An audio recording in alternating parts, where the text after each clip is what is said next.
I think what it'll do is it'll create more incentive for people to lift themselves out of the situation that they're in. I'm here to argue that it's a fantastic radical change. I think it's a terrible idea. We're removing all this demand stuff that's subsidizing the least advantaged in the country without solving the market problem that is causing them to be least advantaged. Hey, everybody. Welcome back. I am joined here today by our CEO, Seamus Nally. Hey, Seamus, how are you? John, doing well today. Awesome. Well, what are we talking about here today, Seamus? John, we're going to revisit a subject that we've talked about a couple of times, Section 8. NPR ran a interesting article a couple days ago saying Trump budget would slash rental aid by 40% and let states fill the gap if they want. Dramatic. It is very dramatic, and it's supposed to make you think that 40% of all housing voucher programs are going to disappear. Which they won't. And it's, I think, important to note that this Trump budget is being recommended to Congress. They don't need to act on it if they don't want to. But it still, I think, paints a clear picture of what Trump and Scott Turner's priorities are. And it's definitely a radical change from the way federal housing works today. And I'm here to argue that it's a fantastic radical change. Yeah, and I think you're full of crap. I think it's a terrible idea. The experience of welfare recipients after the 1996 welfare law passed that did a process called devolution, which basically said, hey, all that federal money that we've been deploying and administering, we're going to give to the states in what are called block grants to be administered by their state administrations. And that's basically what his recommendation is here. And I think that welfare outcomes since 1996 have been variable, to say the least. Interesting. We're going to use a precedent back in 1996, which is very different than today, in a very different time with very different costs of living, especially as a percentage of rental income, and a very different expenditure amount in HUD. In general. Yes, we are going to use that because it's the most recent example of a major program that's intended to lift up the least fortunate in our society to be given to states. And again, the outcomes have been extraordinarily variable in how an Alabama runs their welfare program versus how a California runs their welfare program. And I think it's a lot better to be poor in California than it is in Alabama. And the point with housing is? Well, the point with housing is if you give the ability to administer based on eligibility criteria that the state now gets to check and understand to an Alabama, Mississippi, right, versus to a California, Massachusetts, you're going to have way fewer people meet the criteria in Alabama and Mississippi versus in a California or Massachusetts, and therefore the dollars will not be spent. The dollars will not be spent, or maybe they will go actually further, right? If you tighten some of the eligibility, you might actually cut down these extremely long wait times that have existed in housing voucher programs where people that really need help aren't able to get it.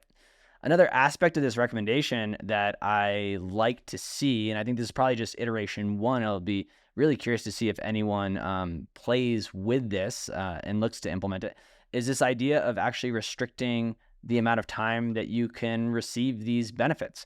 One of the items in here is restricting it to 2 years for able-bodied individuals with the hope that that actually opens up more resources for the elderly and those that may be disabled and really need it and are either stuck on a wait list today without.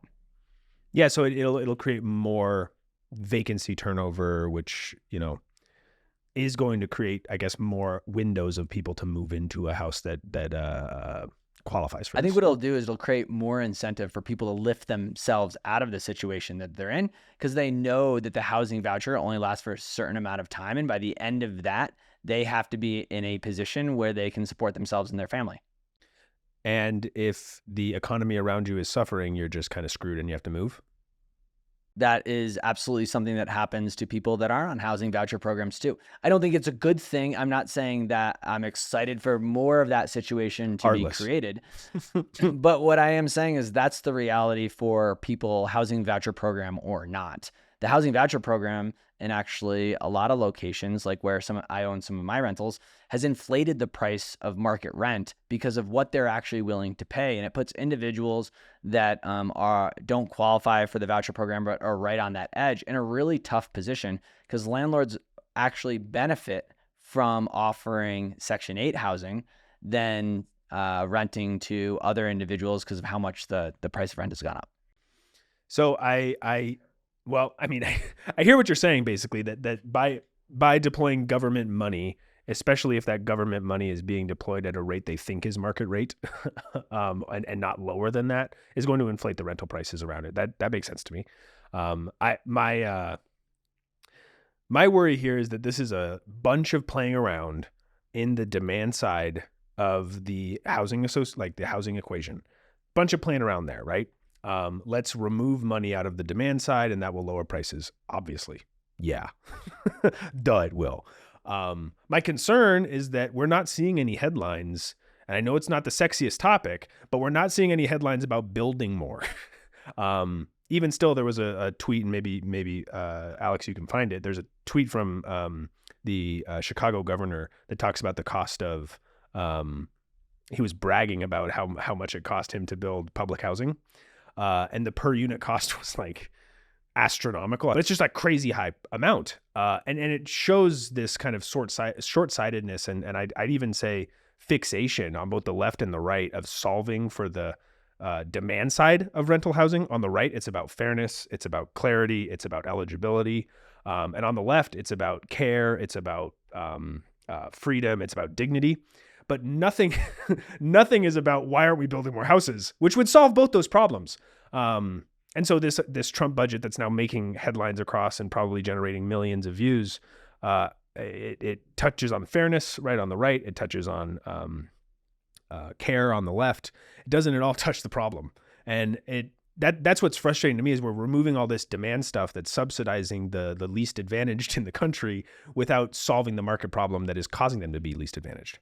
So, John, I appreciate everything you just shared because I think you just made my point for me, which is I did not. If you look at this places out there where they can actually build supply, yeah, right? You and I just did a video not long ago where you're citing how much easier it is to build in the state of Texas than it is in the state of Washington, in the state of California.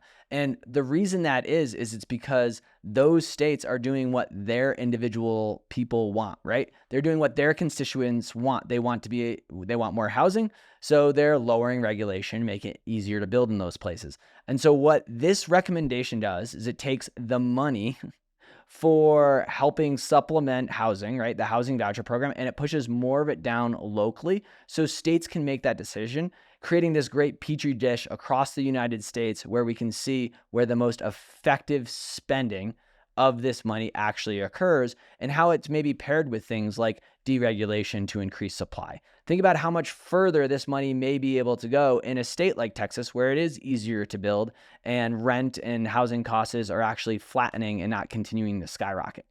And so I'm very, very pro for getting the money as close to the people as possible so that those governing from an arm's length in DC are less involved, and those that are on the ground, right, boots on the ground, can actually do what their constituents want.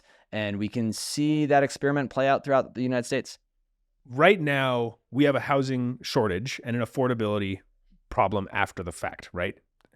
The affordability problem has been attempted to be solved by both sides of the spectrum since the 70s by addressing demand, putting more money in the pockets of Americans, whether that's through a housing voucher or whatever. We are not solving the supply side, right?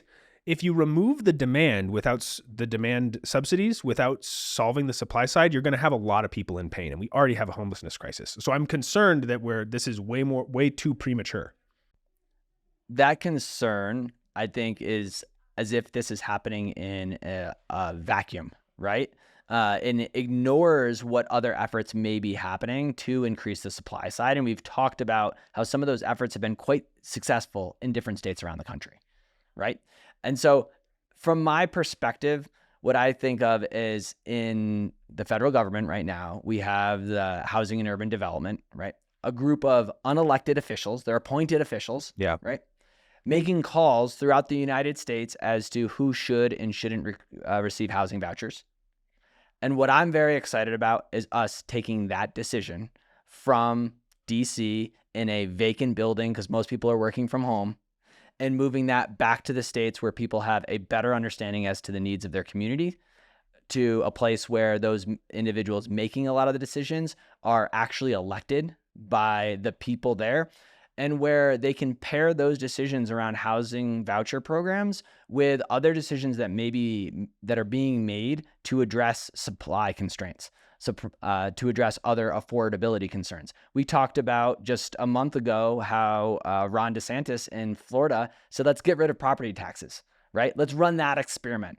I love the idea that that experiment could be run alongside an experiment that addresses housing vouchers and affordability, to make sure that people get into, that the right people get into the right homes and have the right care, so that we're not experiencing a lot of homelessness in our communities. I also don't know who is more incentivized to solve homelessness than those communities that are actually dealing with homeless people in their communities. I think they're wildly more incentivized to solve that issue than the federal government is.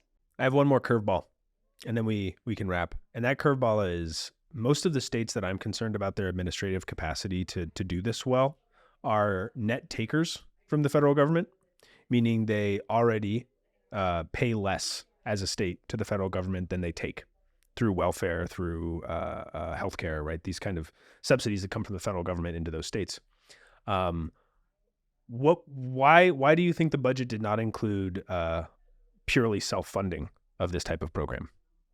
That's a good question. I think that would be a drastic change, right? In terms of, hey, we're going to make these completely self-funded. Because as you pointed out, this is a program where these states and citizens have relied on the federal government to both disperse the funds as well as regulate it. And collect it. This recommendation is very much, I think, a step towards, let's put the power down into the local governments. Let's have them administrate this, and let's see how effective they can be. If it could get to the point where it's self-funded, what an incredible thing for communities to actually help house their own people. What an empowering way for a local government to run. But I think we're very far from that right now. Okay. Well, on the bright side, everybody at home, if you're concerned and watching this, at least one policy analyst from a conservative think tank doesn't think this is going to happen, and that Congress won't touch housing. It'll make cuts in other places like food and other places like that. But it's still something we should keep an eye on as the budget gets considered by the legislature, because this is a radical departure from how we've done public housing vouchers for the last, 40 years? So crazy stuff. And if you're like me and excited to see some experiments play out across the United States, leave a comment. If you're like John and you're worried about this change, that's okay too. You can leave a comment as well. As always, like and subscribe. We really appreciate it. Thanks, everybody. Bye.